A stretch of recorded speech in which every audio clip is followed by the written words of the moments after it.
കർത്താവ് എല്ലാവരെയും ധാരാളമായി അനുഗ്രഹിക്കട്ടെ. അല്പനേരത്തെ ചിന്തയ്ക്കായിട്ട് യോഹന്നാൻ്റെ സുവിശേഷം 9-ാം അധ്യായം അതിൻ്റെ 2-ാം വാക്യം.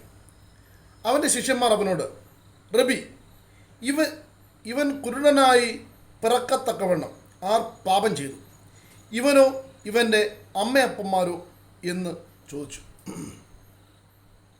കർത്താവായ യേശുക്രിസ്തുവും തൻ്റെ ശിഷ്യന്മാരുമായി ഉള്ള യാത്രയിൽ പിറവിയിലെ ഒരു കുരുടനെ കണ്ടുകൊണ്ട് ശിഷ്യന്മാർ ചോദിക്കുന്ന ഒരു ചോദ്യമാണ്, ഗുരു, ഇവൻ കുരുടനായി പിറക്കത്തക്കവണ്ണം ഇവൻ്റെ മാതാപിതാക്കന്മാരാണോ പാപം ചെയ്തത് കൊണ്ടാണോ ഇവൻ ഇങ്ങനെ കുരുടനായി പിറന്നത്? കർത്താവ് യേശുക്രിസ്തുവിൻ്റെ മറുപടി,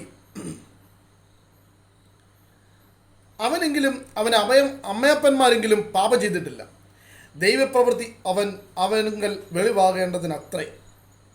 അപ്പോൾ അവൻ്റെ അമ്മയപ്പന്മാരോ മറ്റുള്ളവരുടെ പാപം നിമിത്തമല്ല അവൻ കുരുടനായത്, ദൈവപ്രവൃത്തി അവൻ വെളിപ്പെടേണ്ടതിന് മാത്രമാകുന്നു. ചില കഷ്ടതകൾ ജീവിതത്തിൽ കടന്നു വരുന്നത്, ചില കഷ്ടതയുടെ ഉദ്ദേശം ദൈവപ്രവൃത്തി വെളിപ്പെടുവാൻ വേണ്ടിയാണ്. പ്രിയമുള്ളവർ, പല കഷ്ടതകൾ ജീവിതത്തിൽ കടന്നു വരാം. നമ്മൾ ചിന്തിക്കും, നമ്മുടെ മാതാപിതാക്കന്മാർ ചെയ്തിരിക്കുന്ന തെറ്റുകൾ കൊണ്ടാണോ നാം കഷ്ടത അനുഭവിക്കുന്നത്?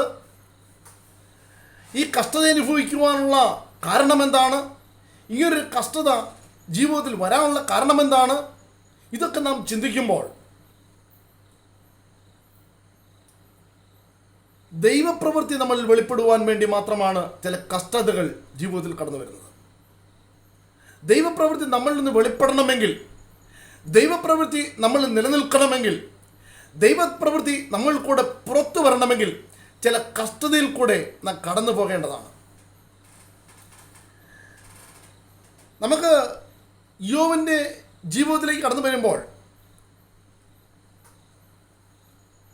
സാത്താൻ്റെ ആരോപണം യോബിന് നേരെ ഉണ്ടാകുന്നതായിട്ട് കാണുവാൻ സാധിക്കുന്നു.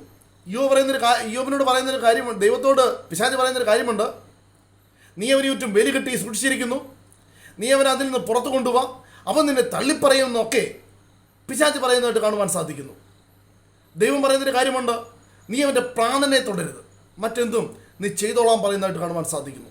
എന്നാൽ തിരുവചനം പഠിച്ചു വരുമ്പോൾ തൻ്റെ ഭാര്യ പോലും തന്നെ തള്ളിക്കളഞ്ഞിട്ടും തന്നെ തള്ളിപ്പറഞ്ഞിട്ടും യോബ് ഒന്നിലും ഒരു വാക്കിനാൽ പോലും തെറ്റ് ചെയ്തില്ല, പാപം ചെയ്തില്ല എന്ന് കാണുവാൻ സാധിക്കുന്നു. യോബിൻ്റെ ജീവിതത്തിൽ വന്ന കഷ്ടത ഒരു ദൈവപ്രവൃത്തി വെളിവാകുവാൻ വേണ്ടിയായിരുന്നു. നമുക്ക് കാണുവാൻ സാധിക്കുന്നത്, എല്ലാം നഷ്ടപ്പെട്ടെങ്കിലും, തലമുറകളെയും സമ്പത്തുകളും തനിക്കുള്ളതെല്ലാം നഷ്ടപ്പെട്ടു പോയെങ്കിലും ദൈവം അതൊക്കെയും ഇരട്ടിയായി തൻ്റെ ജീവിതത്തിൽ കൊടുക്കുവാനിടയായി തീർന്നു. ഒരു കഷ്ടത ജീവിതത്തിൽ കടന്നു വന്നതുകൊണ്ട്, സകലതും സഹിച്ചതുകൊണ്ട്, സഹിഷ്ണുത ഉണ്ടായിരുന്നതുകൊണ്ട് യോബിൻ്റെ ജീവിതത്തിൽ വലിയ ദൈവപ്രവൃത്തി വെളിപ്പെടുന്നതായിട്ട് കാണുവാൻ സാധിക്കുന്നു. 2 കൊരിന്ത്യർ ലേഖനത്തിലേക്ക് കടന്നു വരുമ്പോൾ പൗലോസ് പറയുന്നൊരു കാര്യമുണ്ട്, ഞാൻ നിഗളിച്ചു പോകാതിരിക്കേണ്ടതിന് എനിക്ക് ഒരു ശൂലം തന്നിരിക്കുന്നു. അത് പിശാചിൻ്റെ ദൂതനെ തന്നെ. ഓക്കെ, യോബ് വെളിപ്പാടുകളുടെ ആധിക്യത്താൽ നിഗളിച്ചു പോകാതിരിക്കേണ്ടതിന് ഒരു ശൂലം കൊടുത്തിരിക്കുക. ചില കഷ്ടതകൾ ജീവിതത്തിൽ കടന്നു വരുമ്പോൾ ഓർത്തുകൊള്ളണം, ഒരു ദൈവപ്രവൃത്തി നമ്മളിലുണ്ട്. യോബിൻ്റെ ജീവിതത്തിൽ ഒരു ശൂലം, പൗലോസിൻ്റെ ജീവിതത്തിൽ ഒരു ശൂലം ദൈവം കൊടുത്തത് ഒരു വെളിപ്പാട് തന്നിൽ ഉള്ളത് കൊണ്ടാണ്. ഇന്നെന്നെ ശ്രമിക്കുന്ന പ്രിയ സഹോദര, പ്രിയ സഹോദരി, പ്രിയ കുഞ്ഞെ, ഈ ദിവസങ്ങളിൽ ഒരു കാര്യം നിങ്ങൾ മനസ്സിലാക്കുക, ദൈവം നിന്മേലൊരു കഷ്ടത വരുത്തിയിട്ടുണ്ടെങ്കിൽ, നിന്റെ ജീവിതത്തിൽ ചില കഷ്ടതയുടെ അനുഭവത്തിൽ കൂടെ നീ കടന്നു പോകുന്നെങ്കിൽ, ചില കഷ്ടതയുടെ സാഹചര്യം ജീവിതത്തിൽ കടന്നു പോകുന്നെങ്കിൽ, തീർച്ചയായും നിന്മേൽ ഒരു ദൈവപ്രവൃത്തി വെളിപ്പെടുവാനുണ്ട്. കഷ്ടതയുടെ ഉദ്ദേശം ഒന്ന്, നിന്നിൽ ദൈവപ്രവൃത്തി വെളിപ്പെടുവാൻ മാത്രമാണ്. മറ്റൊന്ന്, കഷ്ടതയുടെ ഉദ്ദേശം പിശാചിൻ്റെ ആരോപണങ്ങൾ തെറ്റെന്ന് തെളിയിക്കാൻ വേണ്ടിയാണ്.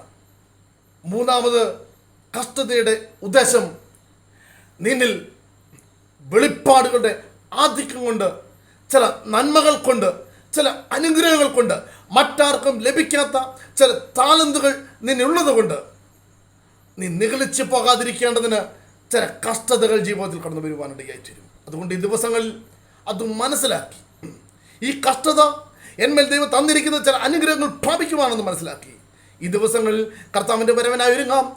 ദൈവത്തിന് വേണ്ടി കാത്തിരിക്കാം. ഈ തിരുവചനങ്ങളാൽ കർത്താവ് നമ്മളെല്ലാവരെയും ധാരാളമായി അനുഗ്രഹിക്കട്ടെ. ഒരു വാക്ക് ഞാൻ നിങ്ങൾക്ക് വേണ്ടി പ്രാർത്ഥിക്കുന്നു. വേദനയുള്ള ഭാഗത്ത് നിങ്ങളുടെ കരം വെക്കുക, വിശ്വസിച്ച് പ്രാർത്ഥിക്കുക. ദൈവം അത്ഭുതം ചെയ്യും. പരിശുദ്ധനായ ദൈവമേ, സ്വർഗീയ നല്ല പിതാവേ, നല്ല സമയത്തിനായി സ്തോത്രം. കേൾക്കപ്പെട്ട വചനത്തിനായി സ്തോത്രം ചെയ്യുന്നു. കഷ്ടത ഞങ്ങളുടെ ജീവിതത്തിൽ ചില നന്മയ്ക്ക് വേണ്ടിയാണെന്ന് ഞങ്ങൾ വിശ്വസിക്കുന്നു. അതിന്മേൽ ദൈവത്തിൻ്റെ പ്രവൃത്തി വെളിപ്പെടുന്നതിനായി പ്രാർത്ഥിക്കുന്നു. വിശേഷ രോഗികൾക്ക് വേണ്ടി പ്രാർത്ഥിക്കുന്നു. പല സ്ഥലങ്ങളിൽ പല ദേശങ്ങളിലായിരിക്കുന്ന കർത്താവ് ഈ ശബ്ദം കേൾക്കുന്ന പ്രിയ സഹോദരങ്ങളെ കർത്താവിൻ്റെ കരങ്ങളിലേക്ക് ഏൽപ്പിക്കുന്നു. അവരെ സൗഖ്യമാക്കണമേ. അങ്ങയുടെ അത്ഭുതം അവർ മേൽ ചെയ്തെടുക്കണമേ. ദൈവപ്രവൃത്തി അവർ മേൽ ചെയ്തെടുക്കേണ്ടതിനായി പ്രാർത്ഥിക്കുന്നു. കർത്താവെ, ആ രോഗികളായിരിക്കുന്ന വേദനയിൽ അനുഭവിക്കുന്ന പ്രിയ കുഞ്ഞുങ്ങളെ യേശു ക്രിസ്തുവിൻ്റെ നാമത്തിൽ സൗഖ്യം കൽപ്പിച്ച് പ്രാർത്ഥിക്കുന്നു. വിടുതലയച്ചനായി സ്തോത്രം. പിതാവിൻ്റെ കരങ്ങളിലേക്ക് ഏൽപ്പിക്കുന്നു, യേശു ക്രിസ്തുവിൻ നാമത്തിൽ തന്നെ. ആമേൻ. കർത്താവ് എല്ലാവരെയും ധാരാളമായി അനുഗ്രഹിക്കട്ടെ. എല്ലാവർക്കും നല്ല സുദിനം ആശംസിക്കുന്നു. ആമേൻ.